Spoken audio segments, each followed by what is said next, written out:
Why do you think कि इतना terrorism उधर बढ़ गया? क्योंकि जो वर्ल्ड वाइड नैरेटिव है वो ये है कि पाकिस्तान टेररिस्ट भेजता है इंडिया में और चीज़ें करता है, right? This is the narrative, this is what we all know. तो जब पाकिस्तान टेररिस्ट ट्रेन करके यहाँ भेजता है तो उनकी खुद की कंट्री में टेररिज्म कैसे क्यों हुआ ना, ये समझने की बात है।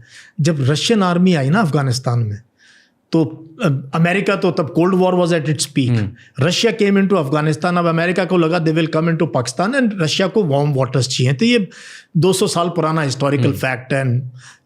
अफगान तो they feel this is the shortest route to get warm waters and ports here in this. तो अफगानिस्तान में कम्युनिस्ट रूल था, तो कम्युनिस्ट फेवरेबल, तो जो है यूएसएसआर की रेड आर्मी वॉकड इन। अब अमेरिका ने क्या किया, CIA ने पाकिस्तान आर्मी को यूज़ किया। अब तब तक पाकिस्तान आर्मी को ये जिहाद का और इस चीज़ का कोई टेररिज्म कोई आइडिया नहीं था।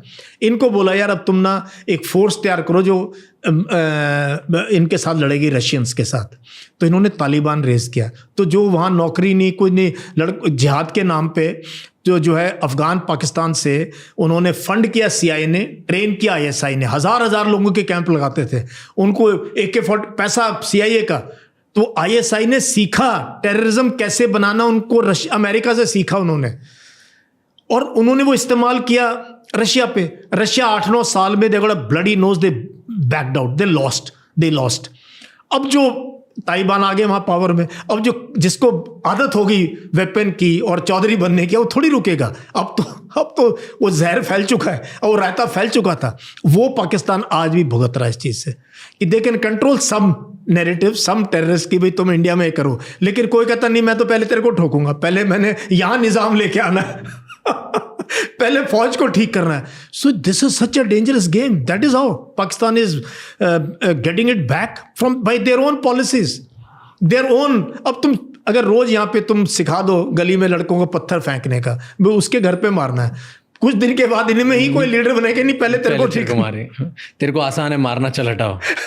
सो that is the most insecure institution. Raj, मैं तुम्हारे पॉडकास्ट में स्टेटमेंट बना रहा हूँ, you know which is the most insecure institution, जबकि Pakistan survives on their army। फौज है तो सब कुछ है वहां, बस most insecure is Pakistan army, navy and air force.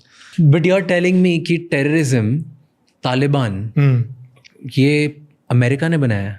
America ने बनाया, पाकिस्तान से बनवाया, पाकिस्तान की मदद से। जब अमेरिका ने ही तालिबान बनाया, हाँ, तो तालिबान में या दूसरे टेररिस्ट ऑर्गेनाइजेशंस में ऐसा क्यों हो गया कि नाउ वी आर अगेंस्ट देखो ना अमेरिका? फिर जो मिडिल ईस्ट में या जो इस पूरे एरिया में जो लोग रेडिकल इस्लामिस्ट थे, finally they got one country where they could freely move, that was Afghanistan. Afghanistan में तालिबान का रूल हो गया। मुल्ला उमर, दे सेड कि he is as good as a descendant of prophet, और उस लेवल का उसको उस लेवल का उसको दर्जा दे दिया। तो these guys were being chased by Americans everywhere, so they moved into Afghanistan। तो वहाँ अफगानिस्तान ने इनको शरण दे दी, और वहीं से इन्होंने प्लानिंग किया 9/11 का। So now America had to, they couldn't have accepted this, so they really bombarded these people to Stone Age। फिर they occupied, फिर 20 साल हार के वो चले गए वापस। अभी गए 2-3 साल पहले गए हैं। तो ये पूरा का पूरा नैरेटिव मैं पढ़ता रहा हूँ, देखता रहा हूँ इसको, और कि यार देखो कितनी बेवकूफ़ी। बट कहाँ एंटी हुए अफगानिस्तान? एंटी क्यों हो गया अमेरिका का, और अमेरिका इनको क्यों ढूंढ रहा था फिर? नहीं, क्योंकि वो दे शेल्टर्ड ओसामा एंड ऑल ना, तो दे वर शेल्टरिंग अल-कायदा। तो भाई उन्होंने कहा या तो हैंड ओवर करो, इन्होंने कहा भाई इनके तो क्या होता है, रोटी बेटी का रिश्ता अगर हो गया, अगर वो हो गया, या ट्राइब के अंदर आपने किसी को वो कर दिया, वचन दे दिया, फिर तो भैया वो जान दे देंगे अपनी, वादा कर दिया। तो ये शेल्टर्ड दिस, उनको बोला इनको दे दो, they said nothing doing. And why al Qaeda did this to America? What was the reason? See that is it's a long, वही मैं ये बड़ा फिलोसफिकल क्वेश्चन है between I should say there has been a ideological hardening taking place between Christianity and Islam for space within Middle East and Europe and all.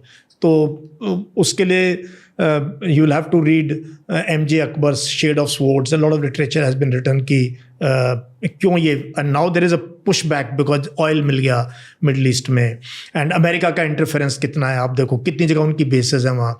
British ने वहाँ पूरा ये जो पैलेस्टीन की आज भी प्रॉब्लम चल रही, सारी ब्रिटिश की देन है। तो white man has has really blood borders बनाए हैं वहाँ पे हर जगह, इराक में, ईरान में, पैलेस्टीन, हर जगह इनका रोल रहा है. तो so there is a push back against Christian faith और उसको. सो ये this is at the international level. So उसका भी, otherwise why should America could have अब देख लो आप क्या हो रहा है इसराइल के अंदर. If America doesn't support Israel, this genocide in Gaza can't take place. So I was listening to a podcast years ago. उस podcast पे 2 geopolitical experts were talking. And एक CIA का बंदा था उसमें. And he says कि Iraq में जो terrorism I, ISIS, all of this movement ये हुआ है because of Barack Obama. Do you think that's true? Because he's like, मतलब his ideology was कि ड्यूरिंग हिज टेन्योर दे बॉम्ब्ड देम सो बैडली, इतनी बुरी तरह से करा कि वो रेज बन गया इराकीज़ के लिए, and then ISIS was born in power again. See all of them ना, मैं तो ये पूरा when I read this narrative ना, वेस्ट वर्सेस ईस्ट कह लो या इस्लाम वर्सेस क्रिश्चियनिटी कह लो, तो इसमें मैं देखता हूँ कि यार बहुत देयर इज़ नो, मतलब there was no pragmatic leadership at any stage. Otherwise see how many millions of people. America औरों को लेक्चर देता है ह्यूमन राइट्स पे. हम खुद अमेरिका जाते हैं और बड़ी अच्छी चीज़ें उस देश की, but I always say they only know one god, that is fire power. बहुत ज़्यादा फायर पावर यूज़ करते हैं भाई वो तो. They whether it is Afghanistan, Iraq और Vietnam, they are ruthless. They just don't worry about how many people get killed and मारो बस. अगर वो बहुत डाउन हो रहे हैं, so their obvious choice is to become a problem for the neighbouring country. Problem is only this सब conventional में.